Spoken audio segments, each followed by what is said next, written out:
3rd of October 1993, afternoon. A group of Blackhawk helicopters fly a team of Army Rangers into a busy market area in downtown Mogadishu. Their mission? To capture 2 lieutenants of the Somali warlord Mohammed Aidid. But the mission suddenly goes wrong. Very wrong. We've got 5 aircraft down, and these are flown by our best pilots. We are struggling as a crew to get that aircraft on its wheels. How did I do that? I have no idea. I caught a glimpse of them just as they were crashing. A huge dust ball. It looked from a distance that nobody could survive that type of accident.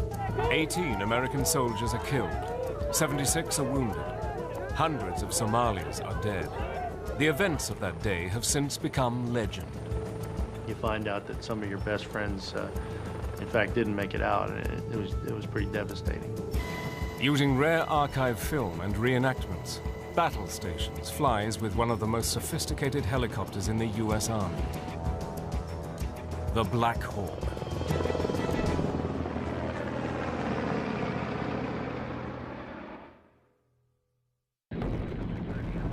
Vietnam.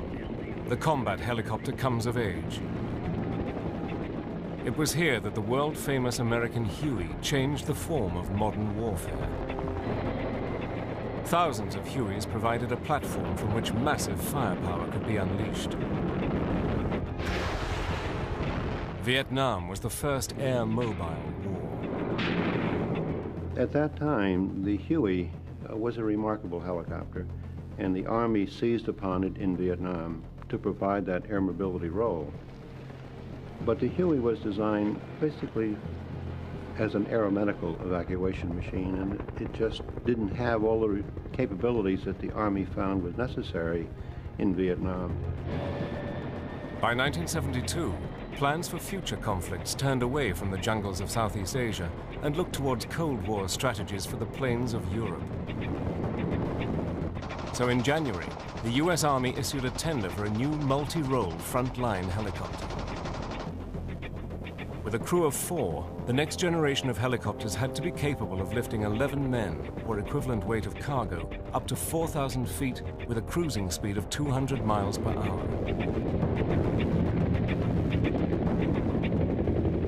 A long time ago, a great man had the idea for something like a helicopter. His name was Leonardo da Vinci. Igor Sikorsky had devoted his genius since the First World War to the development of the helicopter. In 1939, he had designed the world's first working helicopter and had since produced over 5,000 for military use. But in the 1960s, Sikorsky was devastated when his company lost the vital Huey contract to the Bell Company.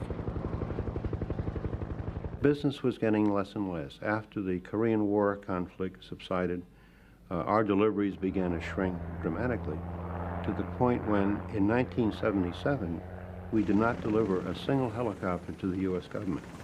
We could not miss out on Army business because the Army represented the greatest, biggest users for helicopters. In August 1972, the Boeing, Vertol, and Sikorsky companies were selected to produce prototypes for the new Army helicopter. It was a matter of life and death for Sikorsky from a business point of view. We simply had to be one of the winners. So what the company did is set up 2 design teams. I was fortunate to head one, and another wonderful designer headed the other. And then the same day, we presented top management with what our concepts would be for the Blackhawk helicopter. The first prototype was flown in October 1974, 6 weeks ahead of schedule. The Army had specified crash-worthiness as a key requirement, and with this, the helicopter was able to carry heavier loads than anticipated.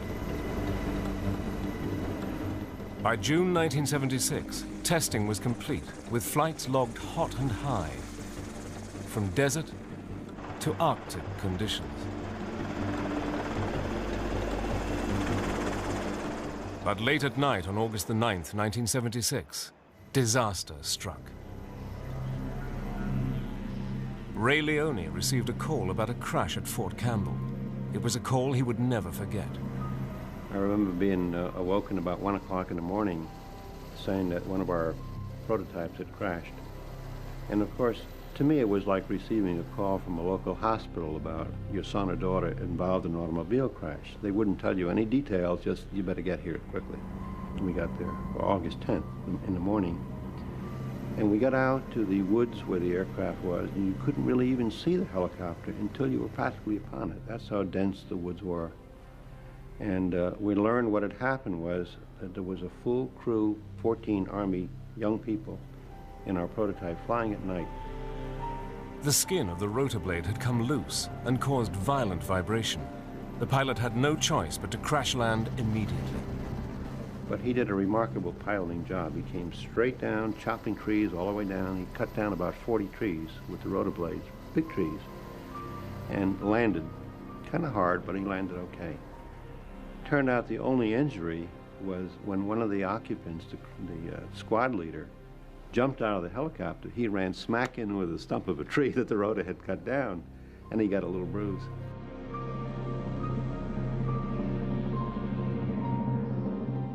Well, the very next day, on August 11th, the Army team came in and put on 4 new main rotor blades, put on a new tail rotor, cranked up the engines, and my God, it took off like the Phoenix. And you couldn't imagine the relief that we had knowing there were minimal injuries to the Army crew and the aircraft was still flyable. The near disaster was a stroke of luck for the Sikorsky design team. Sikorsky was now able to offer conclusive proof of the new helicopter's ability to survive a crash. Finally, in December 1976, Sikorsky was declared the winner and awarded the much-needed helicopter contract. The American military now had the world's most advanced twin-turbined battlefield helicopter. The unique flexible design, packed with electronic warfare systems, was intended for air assault work, air cavalry, and medevac missions. It would go down in history as the Black Hawk and become renowned for its role in special operations as the Night Stalker.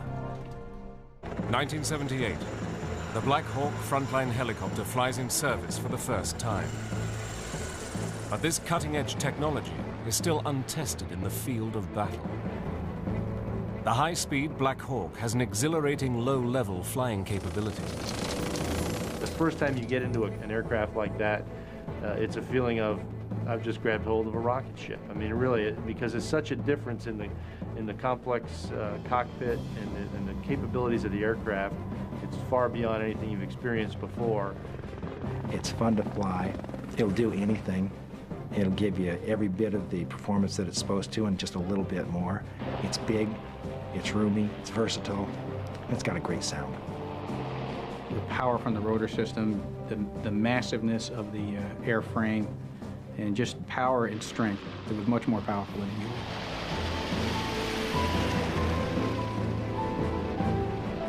The sophisticated Black Hawk was packed with the latest avionics weapons systems. In addition, the helicopter was fitted with 2 machine guns operated by the crew chiefs. Its outstanding versatility required new skills of flying and crew coordination. There are 2 sets of controls, and for all intents and purposes, they're exact duplicates of each other. There is no pilot and command station. You could be pilot and command from either the left seat or the right seat. It really doesn't matter. When it comes to aircraft control, it is whoever is on the controls. Crew coordination is probably one of the most important aspects that we in the regiment and as pilots need to develop and to maintain. You have to have a lot of trust and confidence and respect for each position. No one position on the aircraft is more important than the other. When I say left or come right or come up 50 feet or come down 5 feet, they really have to do that. There will never be a landing where the crew chief's not out the window looking down saying 20 feet, 15 feet, 10 feet, 2 feet, tails on the ground, you clear down. That's what you would hear during a typical approach.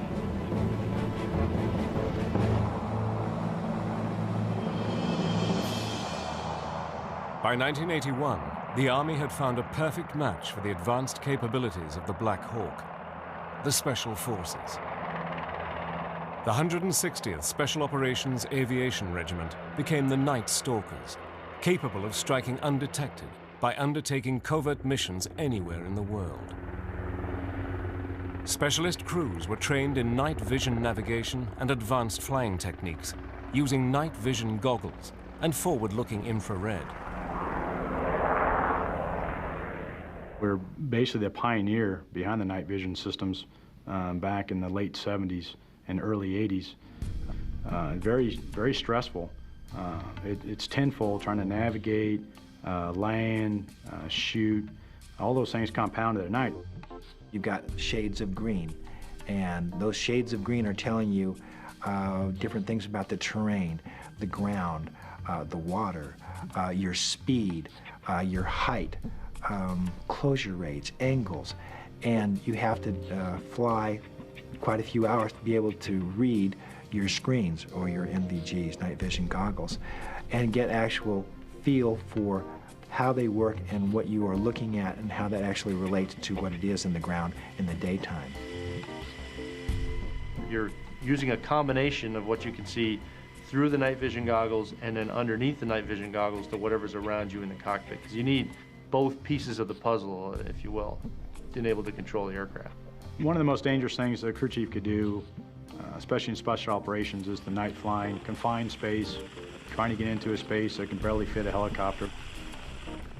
It's difficult, but once you've developed those skills, it's the only way to fly at night.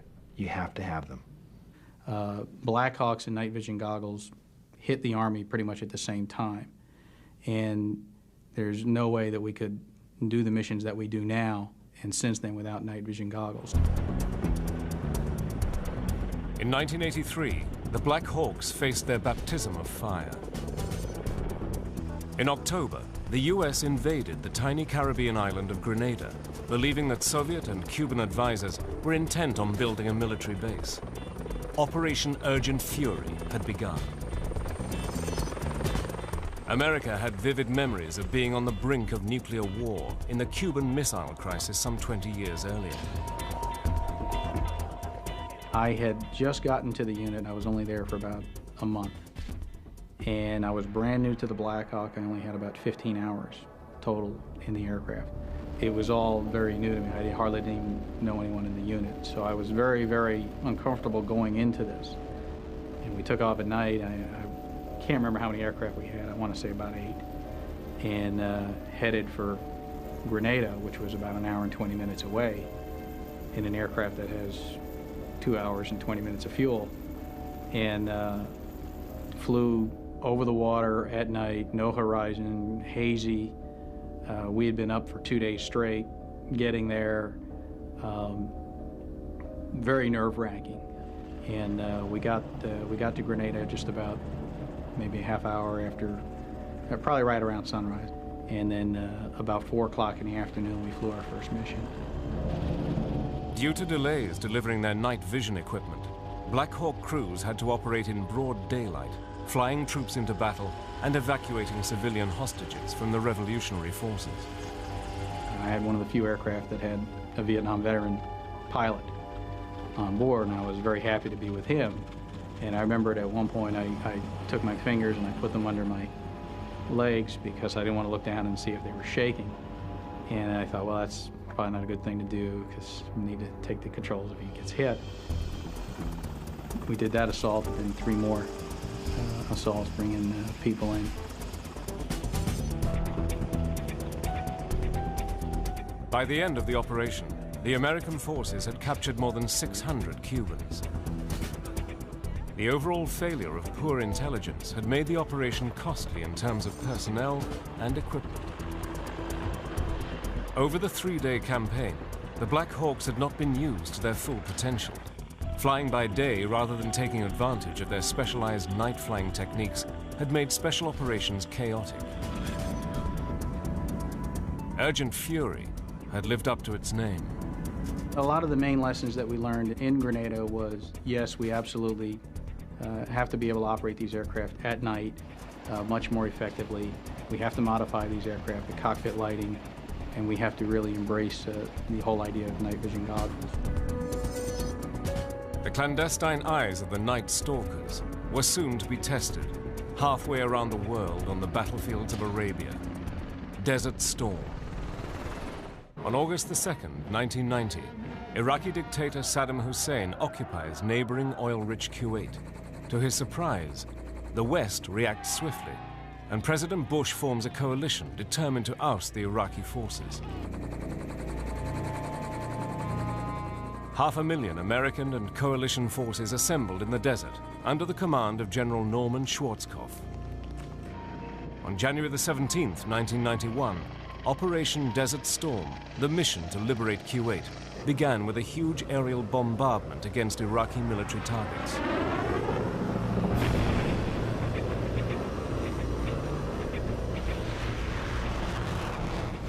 Navy Seahawks and Blackhawks were on the scene to rescue any pilots shot down during the bombing campaign. Most people think about the desert as being a place that's very hot, and it was in the summer, but in the winter at night it got very cold. In fact, there was one particular mission where we flew through a sandstorm, then flew through a snowstorm, and then when we returned to the airfield where our forward support base was, it was fogged in to the point where it was about a quarter-mile visibility. The Blackhawk liked the desert. The desert is a hard environment to learn. First off, it's unforgiving.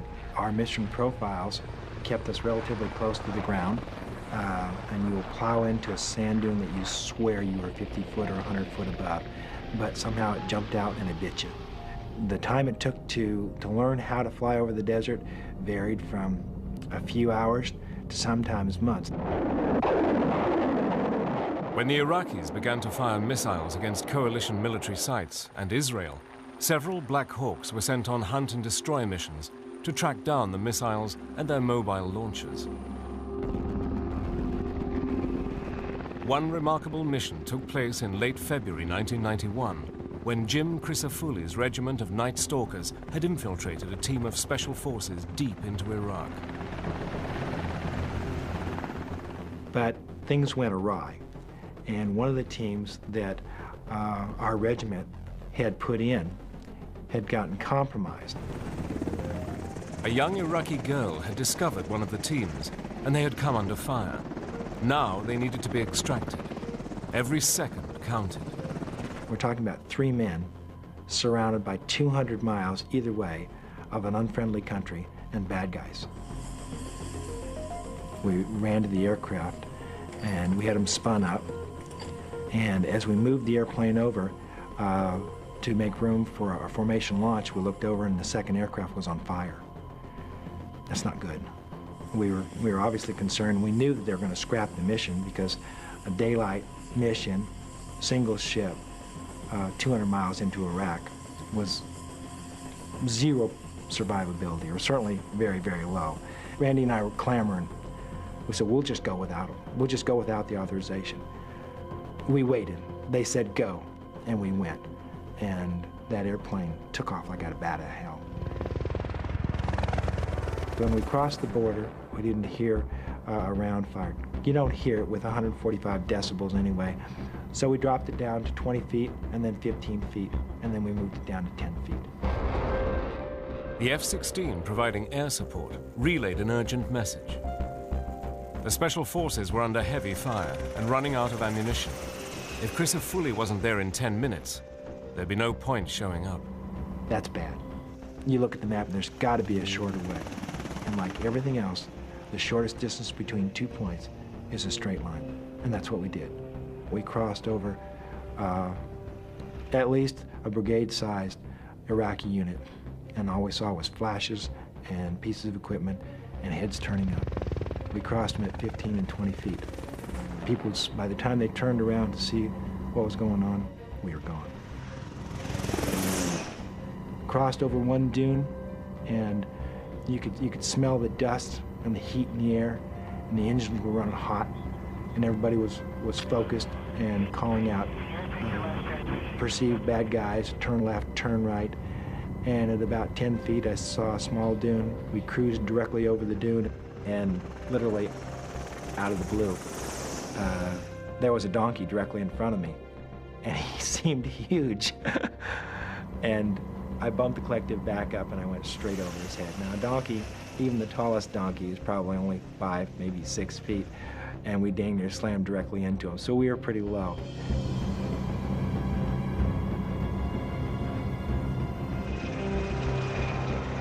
As we were heading into the target area, we were within 5 kilometers. We knew that there was a large set of power lines. So I turned around and he says, "We're going to go under, we're going to go under." And he repeated, he said, "We're going under." And everybody goes, "Okay, we're going under." And as we got closer and closer, we wound up seeing a smaller set of power lines that was directly under the major set of power lines. I said, "Randy, I can't go under, I can't go under, we're going over." Miraculously, Crisafulli escaped hitting the power lines. Suddenly, the crew chief spotted the team below. I finally see him, and here's the bravest man in the world.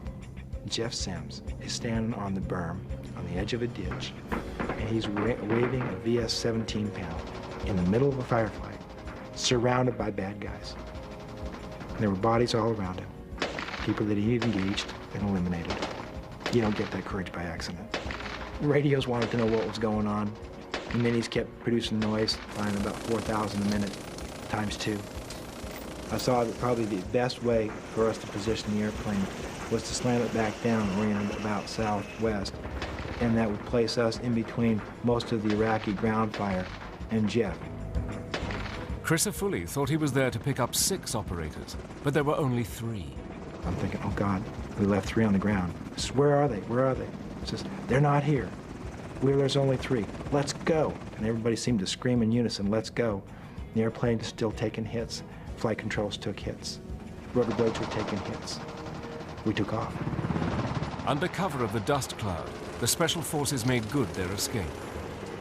For their heroic actions, Jim Crisafulli and co-pilot Randy Stevens were decorated with the Distinguished Flying Cross. Jeff Sims, leader of the Special Forces team, was awarded the Silver Star.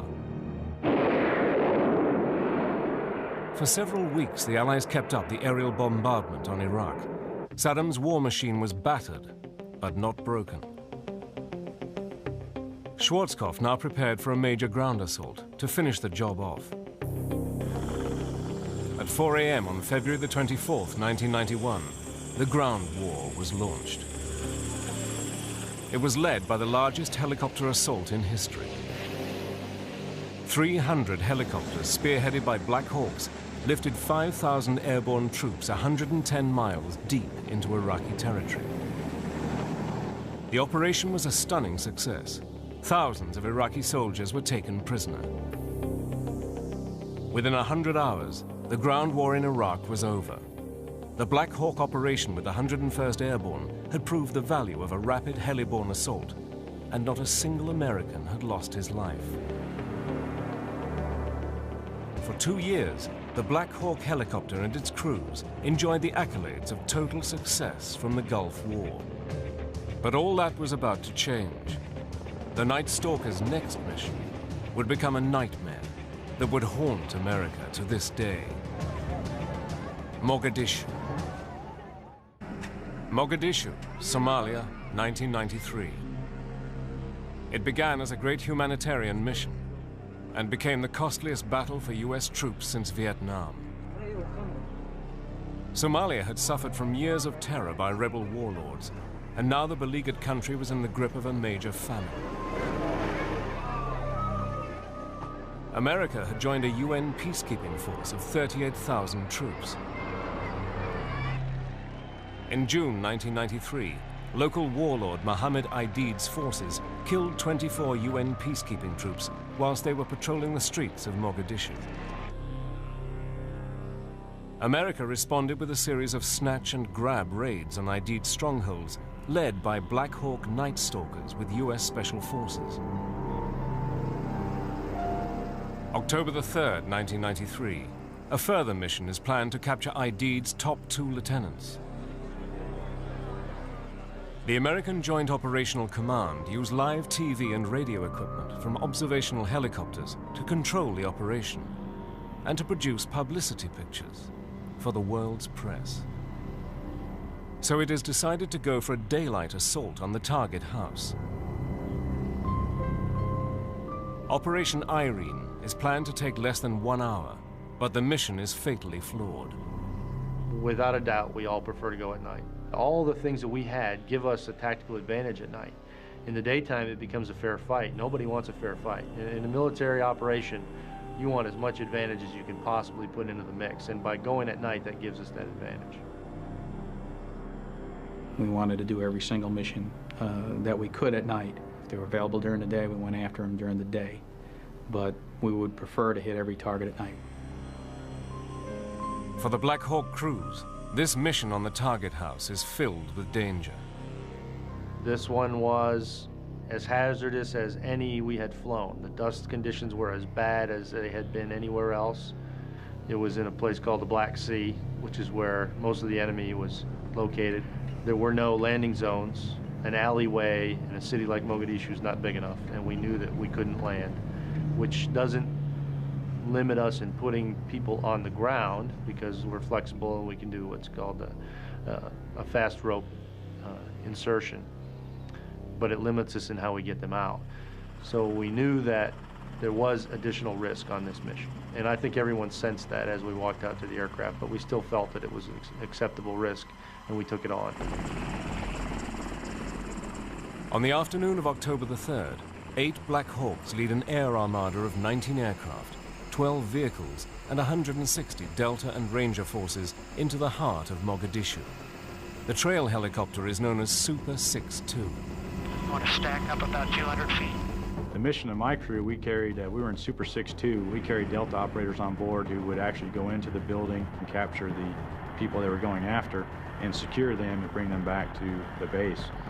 Once we dropped off our operators, my responsibility on my gun was to take out any type of threat to the ground forces, either to the Rangers or to the Delta operators with the miniguns. Leading 4 Black Hawks and carrying a Ranger blocking force to prevent Somali reinforcements from arriving is Mike Durant in Super 6-4. Mike elected to bring us to a hover, thinking it would just be a few seconds. I would tell you it probably was maybe 30 seconds, maybe a little bit longer. It felt like an hour, where we're just hovering in broad daylight over the city. Yes, we're blowing up a tremendous amount of dust. We're kind of making a smoke screen for ourselves. It was a very, very, very uncomfortable, very, very vulnerable feeling. I'm currently hovering in the southwest corner of the embassy. We were very successful in implementing, putting our operators where they needed to be at the target so they could perform their mission. And in fact, their mission went well. They captured and detained everyone that they needed to that was in that building. And it wasn't until after that, when they went to get out of the facility, that we started running into problems. We got everybody in where they needed to go. Departed the area, went north of the city, and for all intents and purposes, we were done because we couldn't go back in to do an extraction. We knew we were just a contingency force at that point, when the worst of all contingencies happened.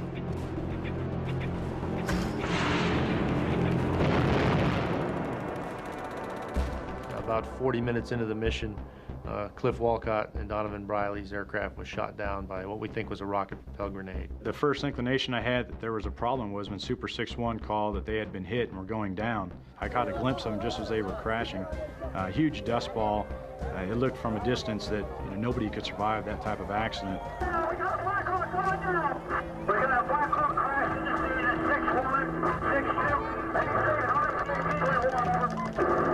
When I heard that we have a Blackhawk down, and they would start saying he's crashed, I just remembered tensing up in the aircraft thinking, well, where there's one RPG, there's going to be another one on the way. And I really thought, the jig is up now. They're going to get us. And I just remember thinking, God, I wish these guys would hurry up and get out this door. Super 6-1 is shot down by small arms fire from the Somalis, killing both pilots. A Little Bird crew makes an incredible landing at the crash site and drags out the 2 survivors, taking them to the US hospital. By now, American Special Forces vehicles on the ground are being shot up on all sides by the local Somali forces. Paul Shannon witnessed the Black Hawk down, and now his aircraft, under the command of Mike Goffina, comes under fire. When I was hit, I was both hands on the minigun, scanning for targets. and all of a sudden my left hand hit my chest, and I rolled off the seat into the back of the aircraft. Jeff, which side of the aircraft is he on? He is sitting right behind you. Gary Gordon went to his little backpack he had and whipped out an IV, and I'll never forget it. I told him I was okay, that I didn't need an IV. It was just a hopefully a minor wound. It wasn't bleeding real bad.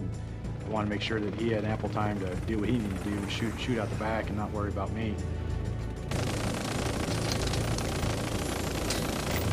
Brad Hollings took my spot on the gun. He was one of the operators in the back, and he began to shoot the minigun. He gave me his rifle to shoot out the back, and that's where I took up a position. Now I had a little rifle in my hand, and I'm sitting kind of vulnerable in the back. So I had a lot of time to reflect, and saw a lot of things coming at us, and knew it was probably inevitable that if we stayed, on the flight pattern, we're probably bound to eventually get hit. The Somalis had become experts with the RPG launchers, and now victim number 2 is in their sights. Mike Durant and his crew are busy providing fire support to the Rangers trapped below. We joined the orbit with Super 6-2.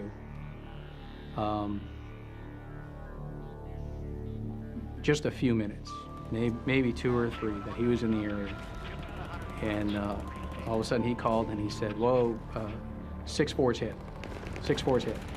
We only made it around the pattern probably 4 or 5 times, and we were hit by what we think was a rocket-propelled grenade also, right in the tail.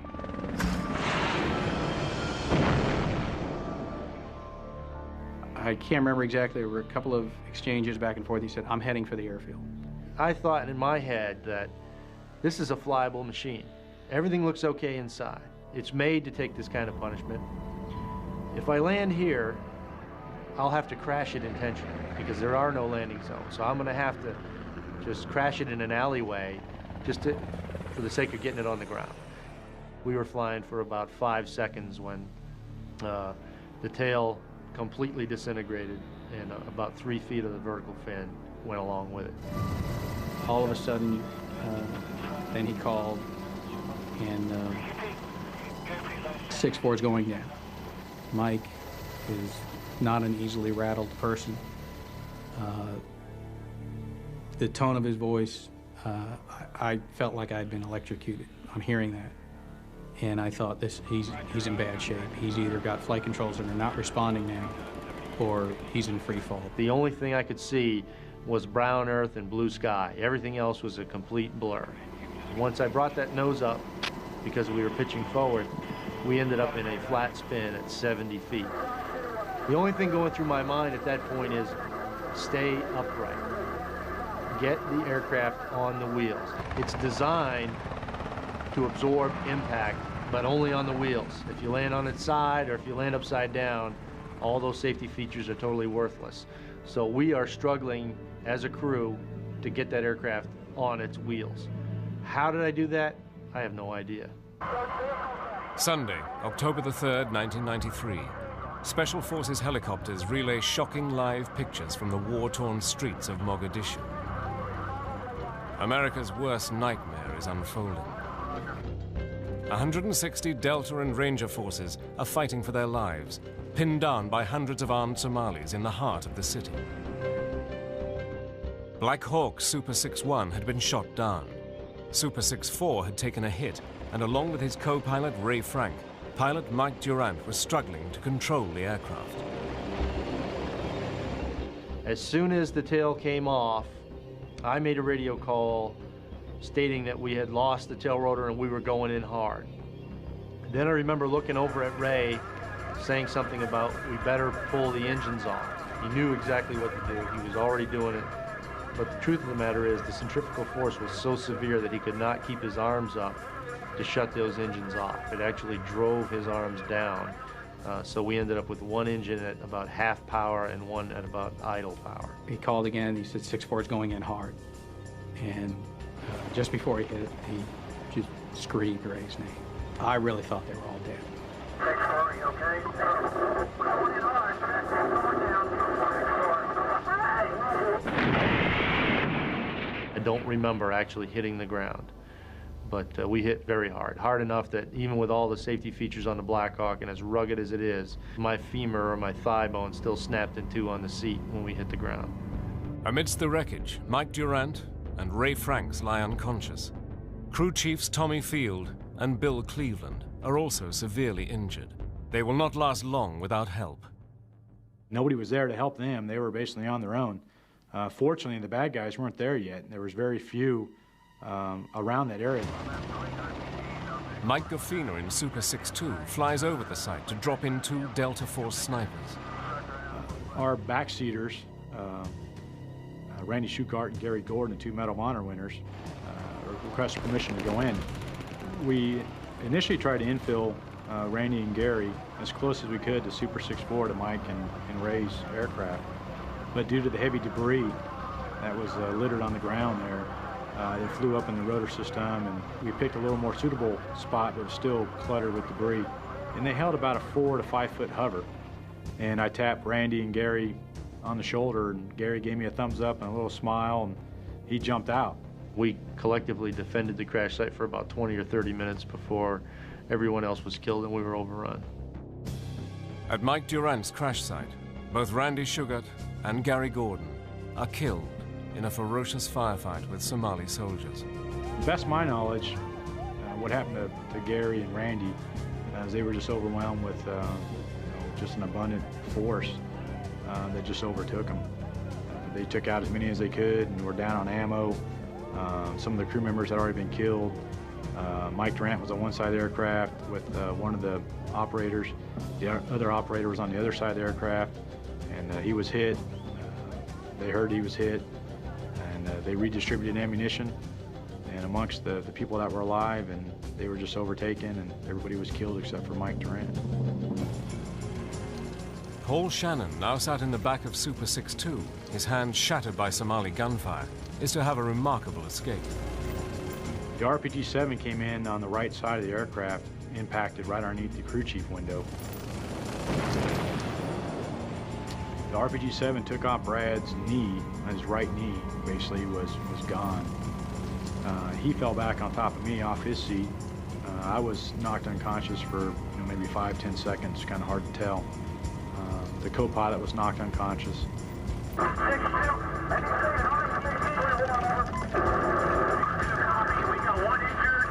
So basically everything relied on Mike Gaffina's skills as a pilot. He had tons of horns and sirens going off in his helmet, so he was instinctively trying to find a place to put us down. He thought we were going to crash right there in the city as well. So he picked out a road that he was just going to set us down on. And as we started to descend, he started to pull in collective a little more power, and realized that we were still able to maintain flight. And what the pilot had seen was the Newport facility. There weren't any boats there, so the unloading area was clear, and we came in and did basically an aircraft landing. They had triple height Sealand containers, and we were sliding right for a wall of those, and fortunately we stopped in the nick of time before we ran into those. Meanwhile, the remaining Blackhawks can only watch as Mike Durant, the sole member of the crew to survive the crash, fights for his life. At this point,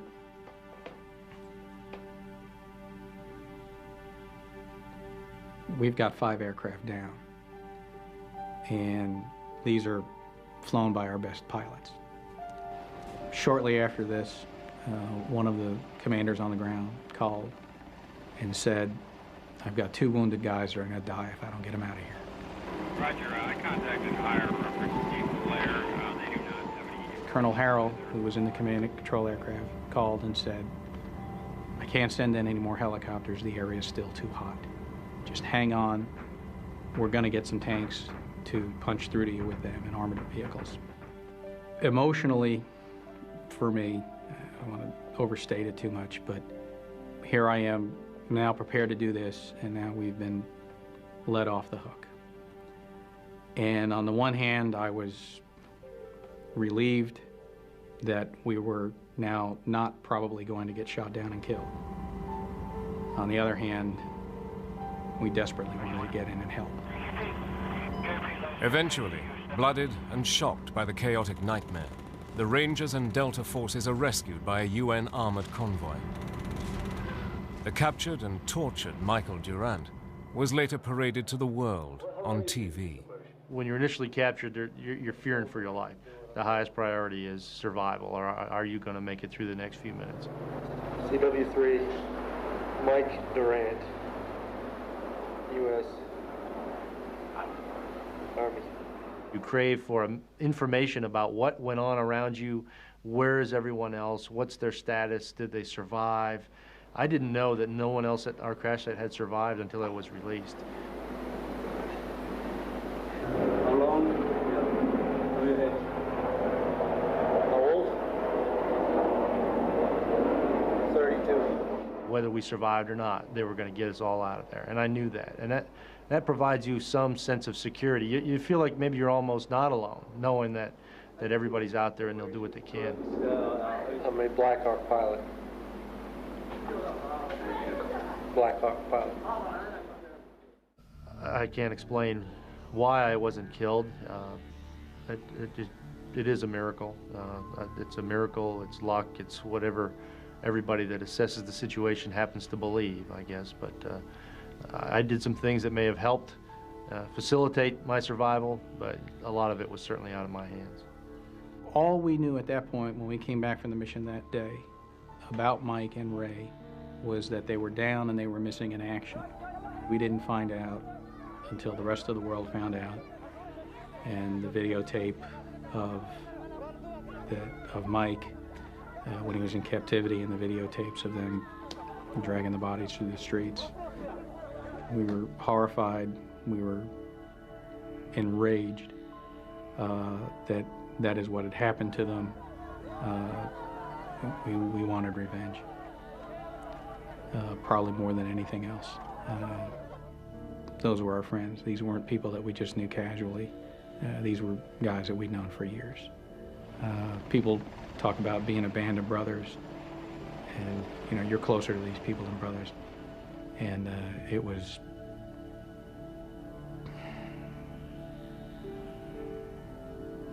maddening. 18 American soldiers had been killed and 76 wounded. Hundreds of Somalis had died. After 5 days of intense negotiations, Mike Durant was released. There's the joy in being released, and then you find out that some of your best friends, in fact, didn't make it out, and it was pretty devastating. It took a long time to get over that.